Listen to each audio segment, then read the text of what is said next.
with InfoWars Nightly News. And we now conservatively reach 20 million people a week, one way or another, through our broadcast radio, TV, print media, Infowars.com, PrisonPlanet.com.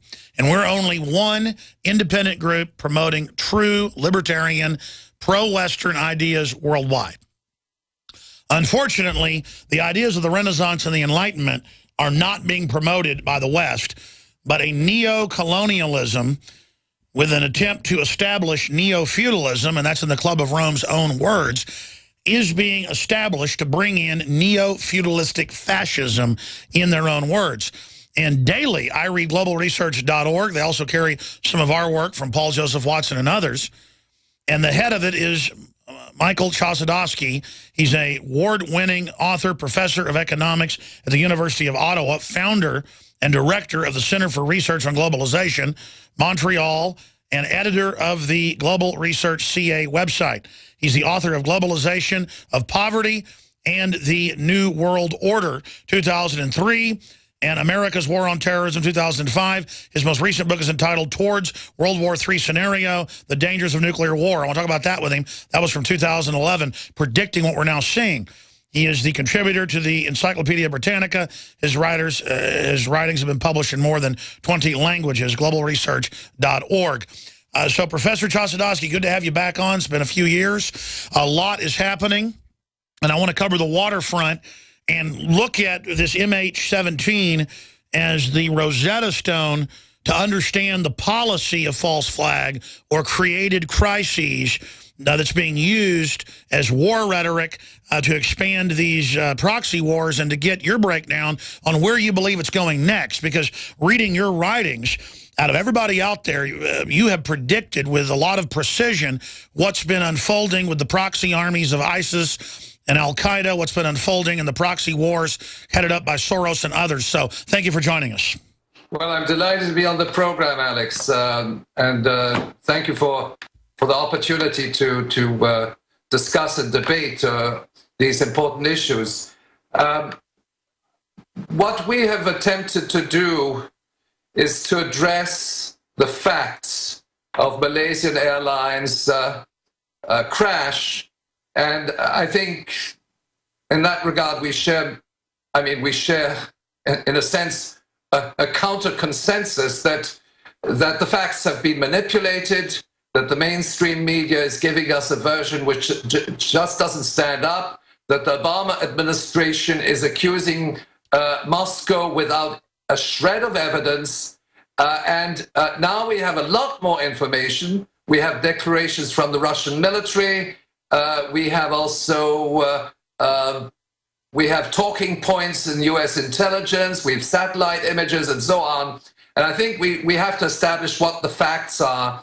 And I'm going to go to, in fact, declarations which were made by Malaysian Airlines. I've been going back and forth to Malaysia for the last 7 or 8 years. I know people. I know the Prime Minister and the former Prime Minister of the country, including the head of Malaysian Airlines. But this is a statement that they made right at the outset, and they did. First of all, they did confirm that MH17, when they entered Ukraine airspace, they were immediately instructed to fly at a lower altitude.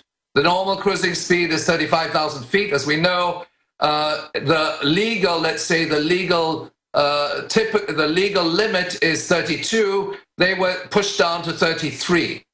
But then we also had information that this was provided by Russian sources, but there were also eyewitness reports to the fact that there was one Ukraine fighter plane which was spotted very close to the aircraft, in fact, within a 5-kilometer distance, and one would suspect that this aircraft was, in a sense, escorting MH17 in a in a commercial aircraft corridor. I should mention, that's very important, is that the Ukraine fighter jet, Su-25 fighter, equipped with the R-60 missiles, was detected within 5 to 10 kilometers of the Malaysian aircraft, according to Russian sources, in a corridor which is reserved for commercial aircraft. So that, in effect, we've got a lot of information to the effect that that the flight was actually MH17, which normally cruises over the Sea of Azov, like many other flights, in a southerly direction.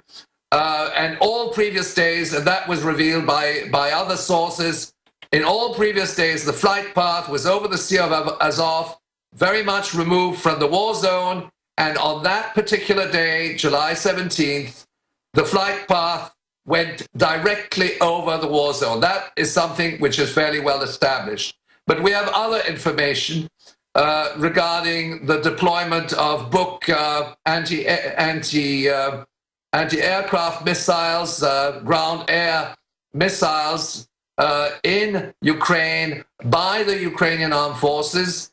And the other side of the story is well, the other side of the story is that Russia is not behind it. We cannot make any clear assessments without without an investigation. This was a criminal act. So there has to be a criminal investigation. Sure. And if folks just joined us, Professor Michelle Chossudovsky joins us, a geopolitical expert, especially on things happening in Europe and with Russia in the whole Caucasus, Crimea area.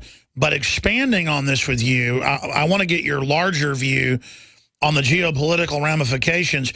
Clearly, we saw Kerry last year say we have to strike Syria right now or they could nuke us in an hour, just like Tony Blair saying 40 minutes we can be nuked by Saddam. It's total proof they launched the chemical attack, and then it came out even with the UN and MIT that it was the rebels and the Saudi Arabians, and it was Infowars.com and globalresearch.ca that was leading the research on that. So when you have parties that have been caught doing this over and over again, you have Russia not standing to gain by shooting down a country that they're on good relations with and do heavy trade.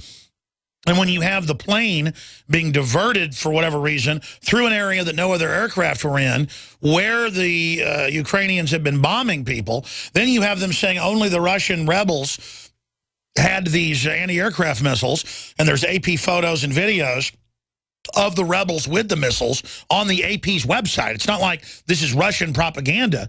I mean, look, I just go where the truth is. If Russia was behind this, I'd come out and say Russia's behind it. Looks like a mistake because they don't stand to gain from it. But it leans towards, as wicked as the West has gotten, and now the Russians releasing the radar tracking of these other aircraft, and NATO and the U.S. won't release theirs and won't release the satellites, and Ukraine's blocked the air traffic control tapes. I mean, we've got to think they might have blown it up themselves on purpose. I mean, they're that bad. I was thinking maybe they diverted it into there, hoping it would get shot down, and then it's a tragedy. But you got to ask who sent it, Professor. And again, I'm not trying to be a cheerleader for Russia, but I'm sorry. The truth and the evidence points towards the State Department lying about this.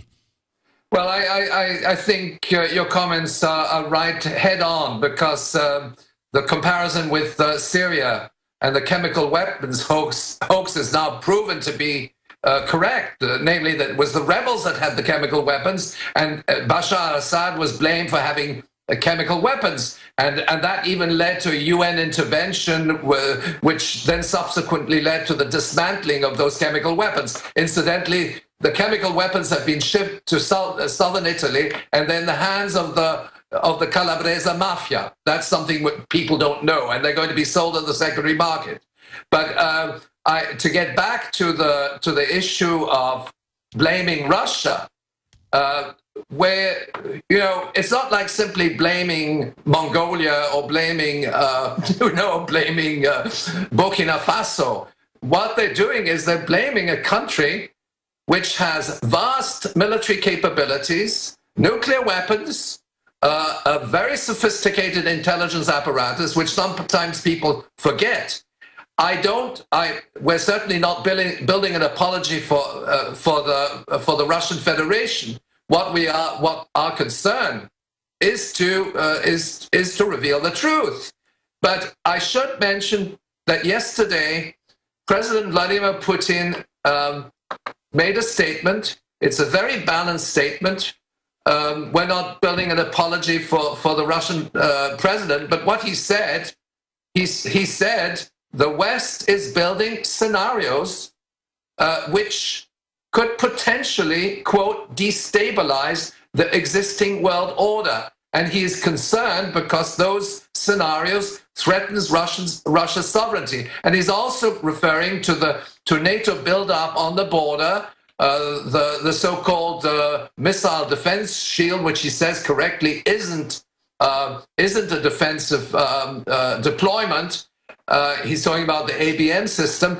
We are at extremely dangerous crossroads in world history, and we have to rein in the insanity, the sheer